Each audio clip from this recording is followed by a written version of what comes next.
So either one of you, tell me about what life was like when you were growing up as a child. Where did you live?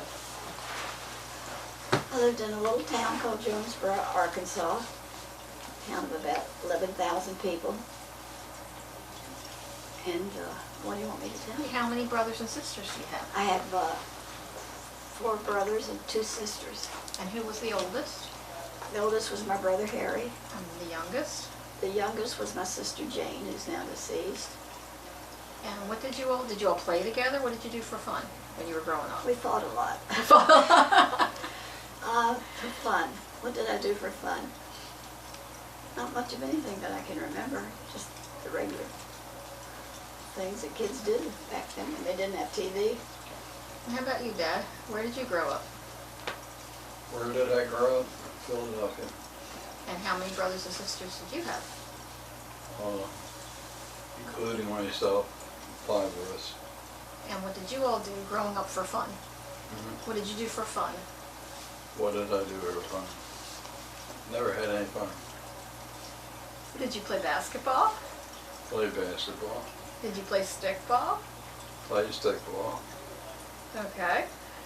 Tell me about school. What was school like back in the days when you guys were Okay, I can students? tell you a little bit about school. I got scarlet fever when I was, I guess, in 1st grade. And back then that was considered pretty serious. And I can remember that my mother had all these kids and they weren't allowed out because of the scarlet fever that I had. So it was contagious. It was, everybody had to stay in the house, which was hard on my mom. And when I went back to school, I went to a Catholic school and none knew that I'd been sick a lot. And they had these great big windows, picture windows, and every time the sun was out, every day she made me sit in that picture window so the sun would shine on me. Let me get some fresh air and Well, that sunshine. was nice Let of me her. get the sunshine. So So she was thought- taking care of you, trying to make you get Right, well. she thought it was good for me, yeah. And that's what I remember about 1st grade. What else did you want to know? What do you remember about school? So, I was born in 1929. I was a Depression baby. Yeah. And I remember distinctly, a few years later, when a neighbor was talking to me, said, "You were the last thing that parents were looking for during the Depression." Oh my, and you said great. That's such good news. That's good news. I can remember what that, we didn't have things were pretty tough as far as money. And we always had the same thing every day for breakfast. It was always oatmeal, the kind you had to cook. So do you like And oatmeal eat it. today? No, I did not like oatmeal. Either you ate the oatmeal or you didn't eat. So we had to eat a lot of oat, which today, of course, is very good for you. But I did not like oatmeal, and that's all I remember about the food. My mother was a very good cook, so we never went without food, but she knew how to make things stretch things out. Did you have running water in your house? Oh yeah, I always had running water, running toilets. I didn't live in the country. At the 2nd grade, I made my First Communion. And I remember that for some reason, I don't know why, but I was picked up, they had the Blessed Virgin, crowning of the Blessed Mother every May.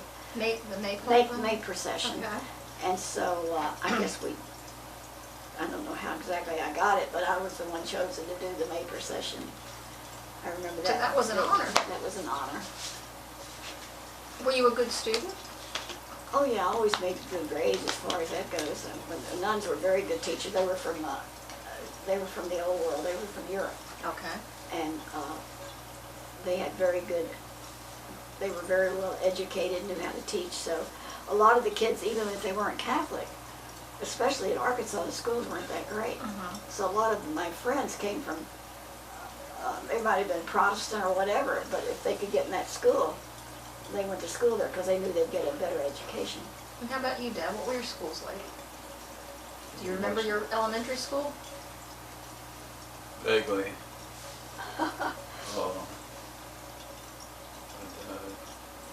I can't. Do you remember your high school? Vaguely. I was a high school dropout. But you went back. Well, a couple of years after I dropped out of high school, I joined the Navy. Right. Signed up for 3 years, and the Korean War broke out, and they extended me for another year, so I served 4 years. And eventually, when I came out of the service, I kicked around for different jobs. I worked at a bank. Had a couple different jobs, and eventually I went into my own business. But didn't you go back and get your GED? Yeah. Well, I got my GED while I was in the Navy. Okay. And when did you meet Mom? Where at the USO. At a dance. At a dance. So what was the I USO? thought she was the cutest girl in a dance floor, Well, the USO was a And- place where the and I couldn't servicemen, dance. the servicemen hung out there to have a little fun, and they'd have bands come in and play, and they always had dances 3 days a week. And I went to all the dances. I loved to dance. What city was this? It's in that was in Portsmouth, Okay. Virginia. So we were dancing, and somehow he was out on the day. He never was a very good dancer, but No, my buddy pushed me He out was on good. the dance floor he because was handsome and good looking, and we got and to. I had 2 left feet. I couldn't We met each worth other. a hoot. But So how long did you date before you decided to get married? Oh my goodness, we must have been on together a lot of years. I don't remember. It's quite a while, wasn't it? I forget when she asked me. And how long have you been married now? Long time. 63 years. Wow, that is a long time. Like John said, what's John Pettit pressure? I don't know. So what did you, Sheedy's largest high marks for Very living good. with me. when you were children and you had holidays like Christmas, what types of things did your families do to celebrate? Oh, my mother always had a big dinner, and we didn't celebrate as much as they do today. You got a few gifts that they could afford, always got my dolls and things like that. Always had gifts, but they weren't real elaborate gifts like they had. Kids got today. Our The most family- elaborate thing I ever got was roller skates. I used to love to roller skate. Our family did nothing. You didn't get presents at Christmas? You, Next to nothing. Did you have a tree? oh yeah, we always had a tree. Yeah, my dad would go out and try to get the cheapest tree that he could. He was frugal. Like the one I brought home one time. The that Charlie- Dean could see right through. The Charlie Brown tree that we had Yeah, one my year. Charlie Brown tree. That's right. And then the tree Oh. I remember the most was our silver tree. With the lake. Well, I moved to I Virginia. was grew up, and the kids were to be seen and not to be heard. Oh, wow. And when I left Arkansas, the worst part was I was going to be a senior the following year, and I had to go from a girls' Catholic school, high school, school where there were only about a dozen kids in my class, all girls, and I moved to Virginia, and I went to a Catholic school, but it was boys and girls, and it was a pretty big school, so that was a big adjustment for me. And why did your family move? We moved there because my father had a chance, got a job with the Navy shipyard. And he He worked got a in much tin? better job. What did you say his profession was called? He was a sheet metal worker, Sheet metal, okay. and so that's why we moved. But it was a big adjustment for my mother and for me, and especially being a senior and not having to leave like that.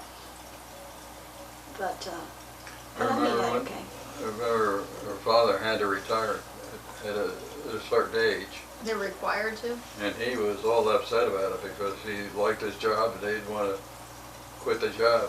And he wrote a letter to the President of the United States. Grandpa did? I didn't know that. And he told him he wanted to stay in his job? Didn't make any difference.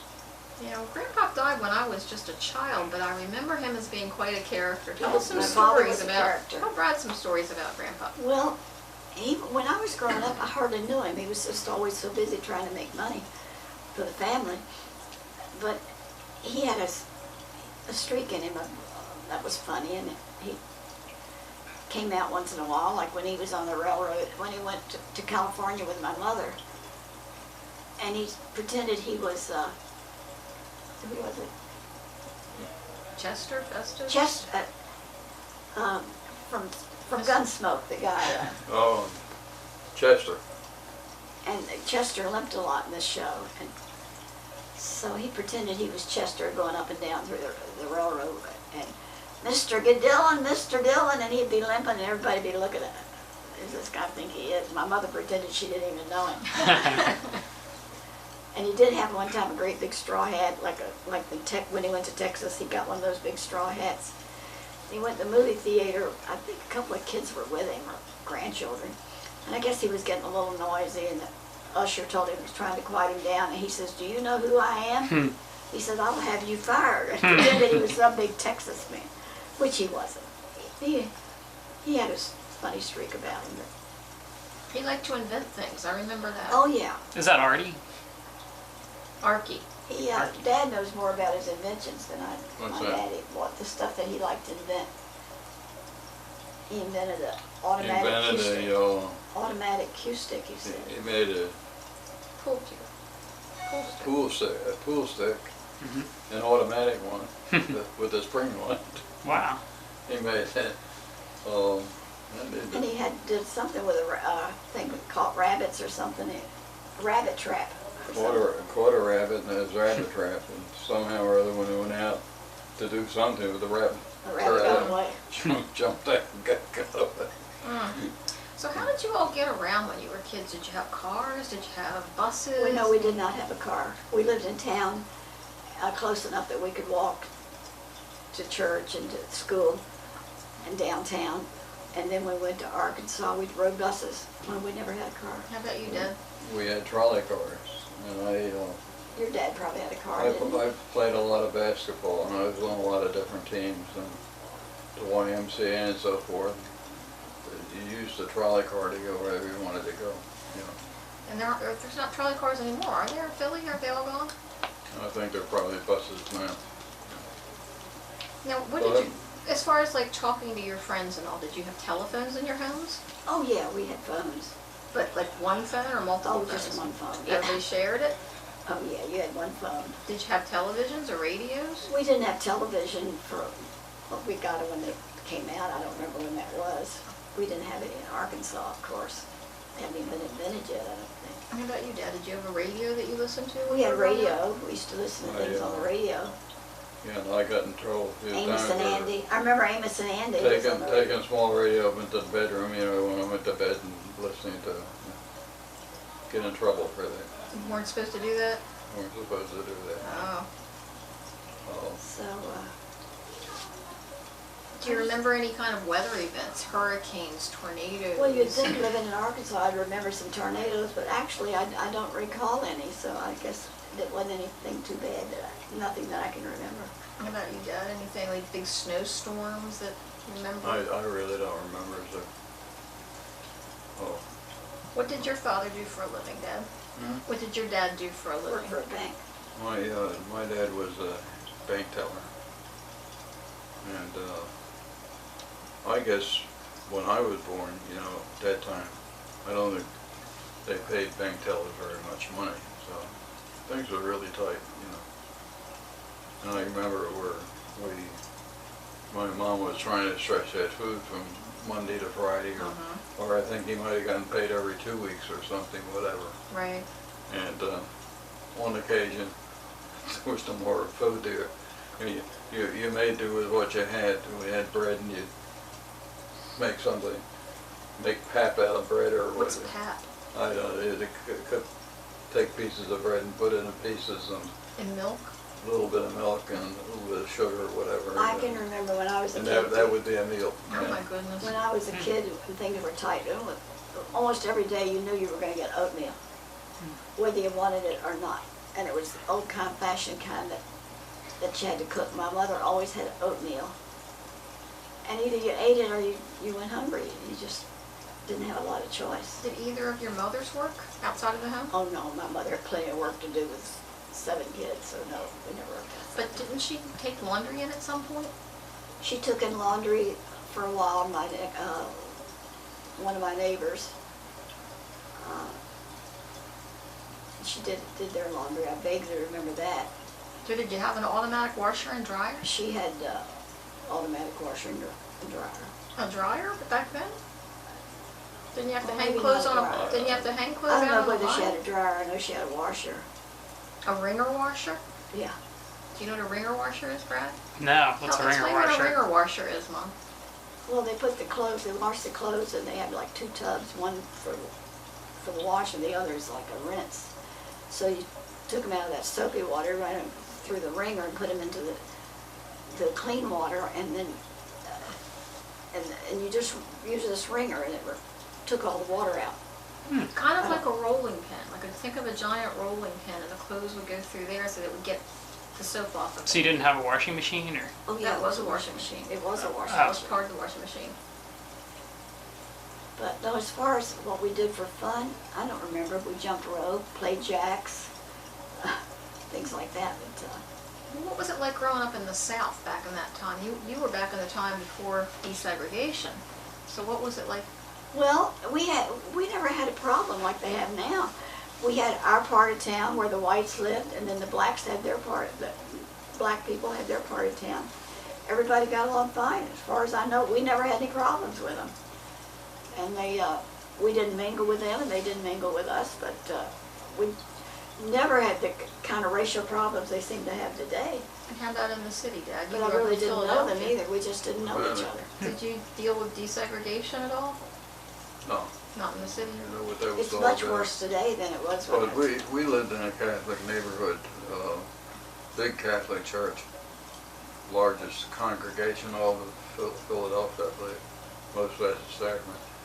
And most of the kids in that neighborhood all went to most Baptist Sacrament. And I went to public school, and so the Catholic kids pretty much hung out with themselves, so you were somewhat isolated generally. But you didn't have a lot of blacks in your neighborhood either, did you? No. Do you remember the 60s? What happened in the 60s? I don't remember. The Vietnam War and the hippies and... Well, I remember hearing about all of them, but I was too busy raising kids. I don't remember much about it. No, we led a very dull life. What was it like when you were in the military, Dad, when you were in the Navy? It was quite an experience, I'll tell you. What position did you have in the Navy? Hmm? What was your rank? Well, when I first went in there, Sue, I didn't know from nothing because, as I said, I was a high school dropout. And I didn't expect anything, you know. So when I went in there, they asked me when I went aboard ship if I wanted to be a corpsman. And I didn't like the sight of blood. So I said, no, mine is. So they made me a deckhand. And that has to be the worst job on a ship ever. You're messing around with rusty decks and mopping them and cleaning them up, that type of stuff. I didn't enjoy that at all. So somehow or other I got to be friends with someone in the supply department. And so they said they had an opening there, you know, and then somebody told me my superior, he never transfers anybody. But somehow or other I was managed to maneuver, talk him into it. And so that was the best thing that happened to me. And that happened maybe 6 months after I was in the Navy. And I had a great job after that. I was a storekeeper. Had 3-4 different storerooms that people needed supplies. They'd come to see me, and we could wheel and deal. And with the wheeling and dealing, they would come and they didn't have a requisition, so they never requisition. I would do them a favor, and in return they would do me a favor. And I got a lot of food from the head cook, and it was fun. And when I graduated from high Did you do? school, I was a typist clerk. I was a very good typist. And did they have automatic typewriters? No, we had the regular, Manual. the manual typewriters. Yeah, she was good. She was And good. I used to take shorthand. I don't even know how to do shorthand anymore. But I was just a typist clerk. I made pretty good money there. And So how did you fix mistakes? If you typed something and there was a mistake, how did you correct it? well, I guess we had to. Did you have carbon paper? Oh yeah, we had carbon paper. But I guess we had to. I guess I didn't make mistakes because I don't remember. But my name was Stuart. I told you, my boss's name was Stuart. big guy. He called me up to his desk one day. He said, "Miss Stewart, I'm Big Apple Stewart, and you're Little Apple Stewart." He said, "How you like them apples?" He sounds like a fun guy. I remember that. How long did you work there? I worked there for 9 years. And then what happened? I got married, moved to Philadelphia. So you moved away from your whole family. Was that difficult for you? Well, I guess it was. I just so busy adapting to a new life in Philadelphia, and then I know where they got married, then I got pregnant. First year. Less than a year, I guess. And First one came along 11 months after. yeah, and I got a job with the Philadelphia Electric Company for a while. They didn't like the idea that I was coming into work with looking pregnant. Back in those days, you wore smocks and things so you didn't show so much, and I was pretty big, I guess. And I remember being told something about that, but I don't remember how long I worked before I quit. Just don't remember. No, my life has been very boring, I guess, compared to other people. I haven't done anything very exciting. What types of changes have you two seen over the course of your lifetime? Whether Oh, it's God. technology or transportation? Oh, everything's changed. Everything's changed with technology, of course. And then television, I guess, was the first thing. And then, of course, all these new phones and things they have today, we didn't have any of that.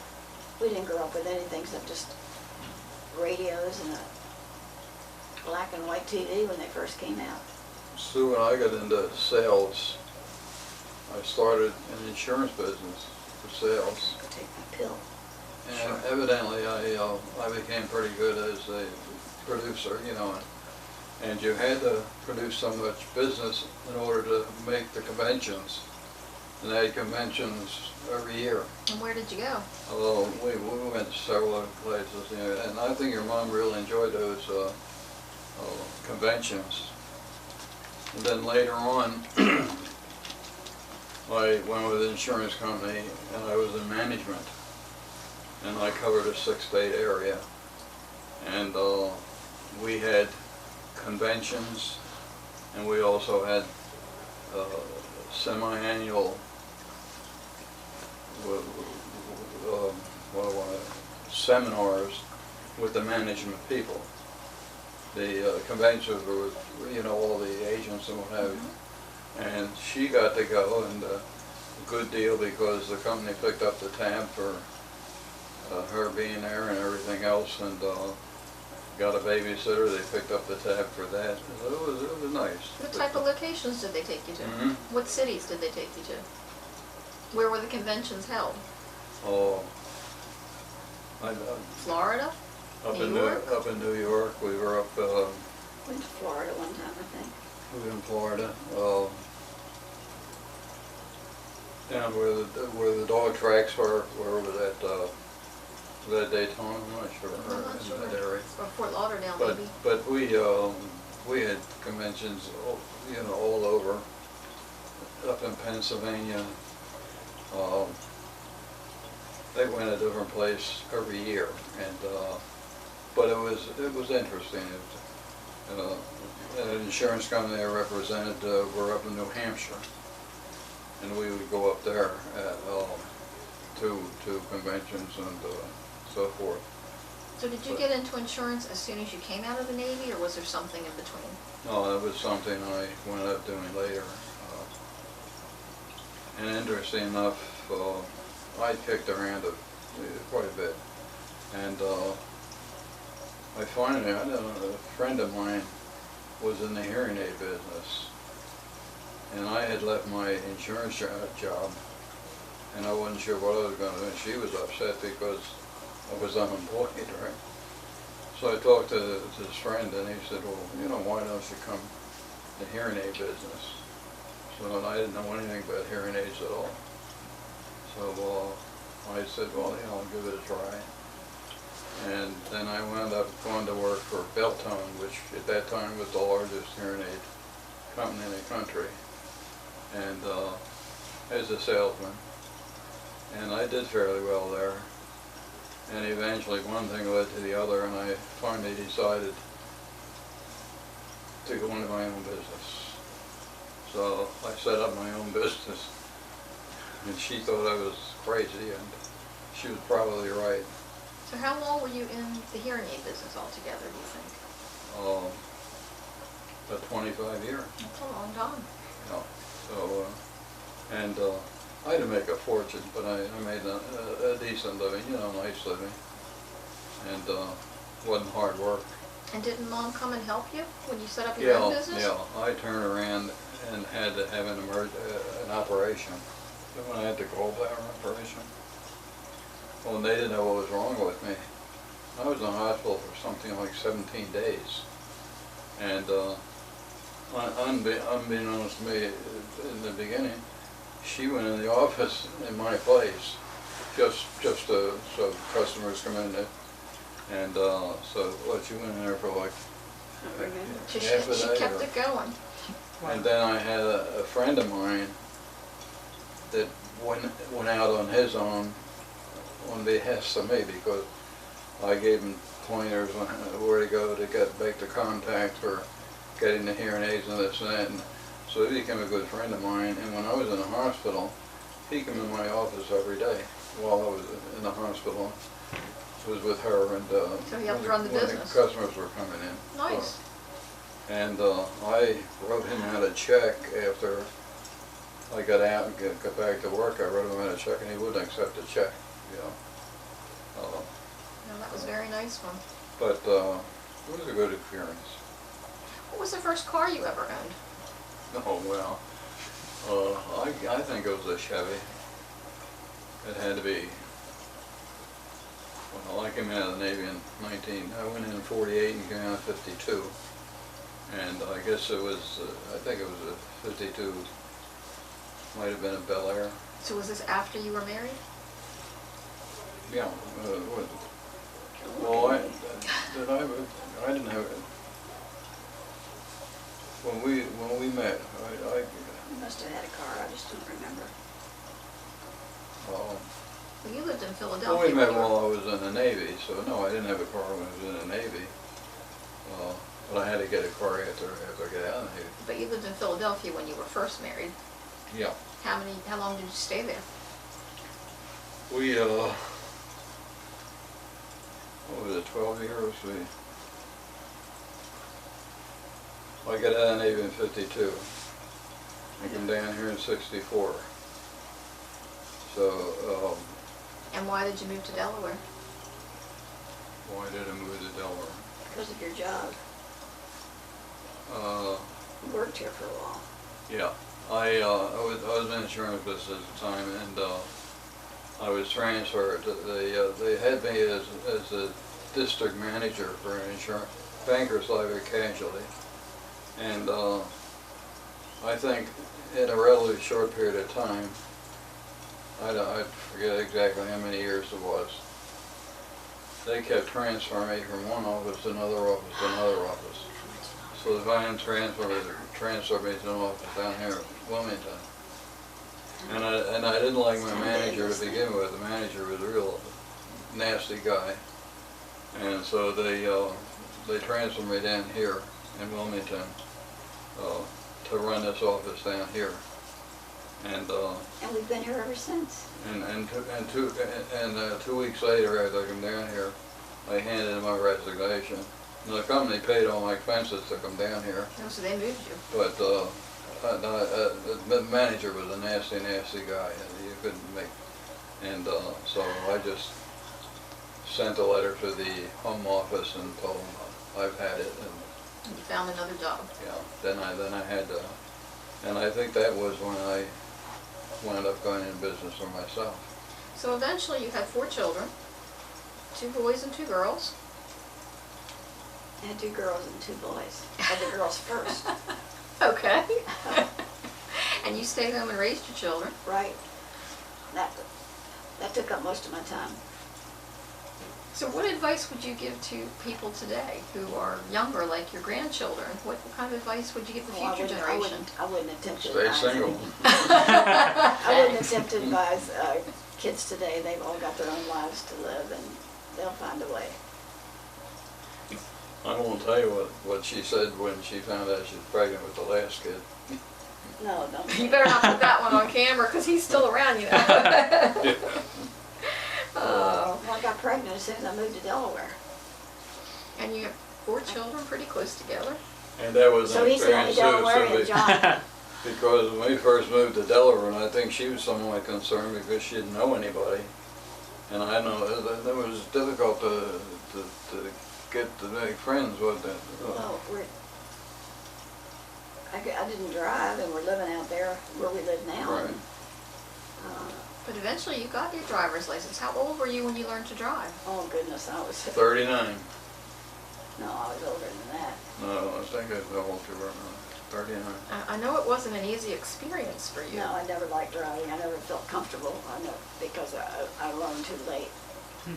So, and now I can't drive at all because of my eyesight.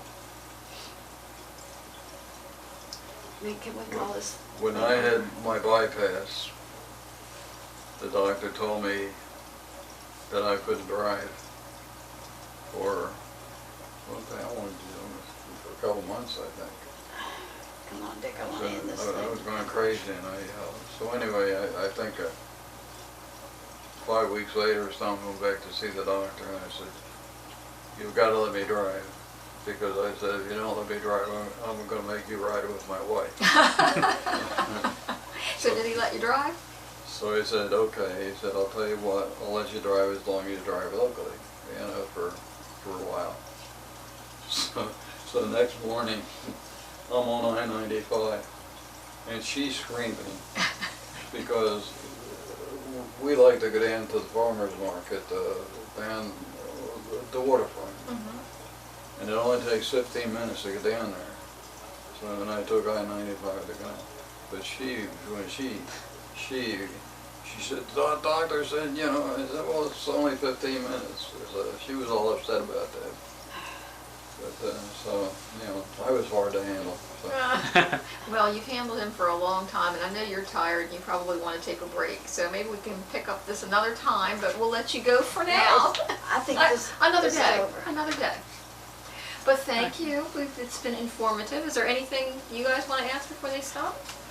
No? Brad? I'm sure you don't have any advice for people in our generation? The millennials, Yeah. What would you tell the millennials, Mom? I think the millennials will do just fine. They'll find their own way. I Right. know a lot of them aren't buying homes today. They're a little concerned. Most of the millennials, if they're not living with their parents, they usually just get apartments or something. They're not Right. interested in owning homes, even though I know that you own are buying a couple of homes on your own. That's one thing I've read about recently. But I think the millennials, they'll be okay. Brad, They'll find their own way. my comment to you is continue to doing what you're doing. You're doing fine, and you'll do great in life. Just continue the way you are. Thank you. You're welcome. Okay, we'll let you guys take a break. I know you're tired. Thank you for letting us talk to you.